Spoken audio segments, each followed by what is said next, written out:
गीताई माऊली माझी, तिचा मी बाळ नेणता, पडता रडता घेई उचलून कडेवरी. सभी को जय जगत। मेरा नाम रुतिका महाजन, अमरावती महाराष्ट्र से। आज दिनांक 3 अप्रैल, गीता प्रवचन अध्याय 6वां।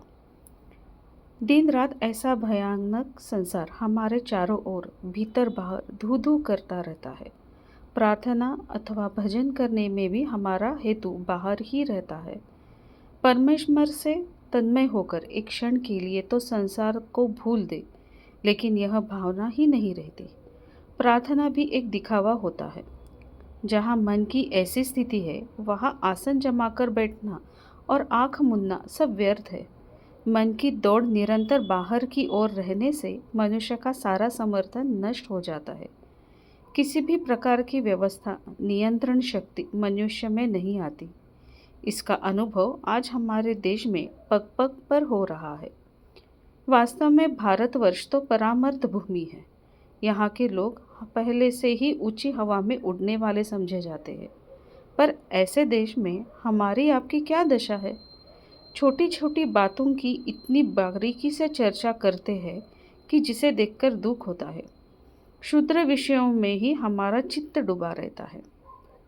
कथा पुराण एकता, झोपे नाडीले तत्वता, खाटे वारी पड़ता व्यापी चिंता तळमळ, ऐसी गहन कर्मगती काय तयासी रड़ीती। अर्थ, कथा पुराण श्रवण करने जाते हैं तो निद्रा सताती है और बिस्तर पर लेटते हैं तो चिंता और बेचैनी रहती है। ऐसी कर्म की गहन गति है, क्या किया जाए? कथा पुराण सुनने के लिए जाते हैं तो वहाँ नींद आ घेरती है, और नींद लेने जाते हैं तो वहाँ चिंता और विचार चक्र शुरू हो जाता है। एक और शून्यग्रता तो दूसरी ओर अनेकग्रता, एकाग्रता का कहीं पता ही नहीं। मनुष्य इंद्रियों का इतना गुलाम हो है। एक बार किसी ने पूछा, आंखें अधोन्मिलित रखनी चाहिए, ऐसे क्यों कहा गया है? मैंने कहा, सीधा साधा उत्तर दे, आंखें पूरी मूंद ले तो नींद आ जाती है, खुली रखे तो चारों ओर दृष्टि जाकर एकाग्र नहीं होती।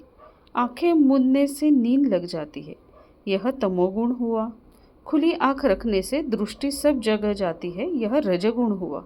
इसलिए बीच की स्थिति रखना कही है। तात्पर्य यह है कि मन की बैठक बदले बिना एकाग्रता नहीं हो सकती। मन की सिद्धि शुद्ध होनी चाहिए। केवल आसन जमाकर बैठने से वह प्राप्त नहीं हो सकती।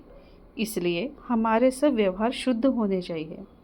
व्यवहार शुद्ध करने के लिए उसका उद्देश्य बदलना चाहिए। व्यवहार व्यक्तिगत लाभ के लिए, वासना तृप्ति के लिए अथवा बाहरी बातों के लिए नहीं रखना चाहिए।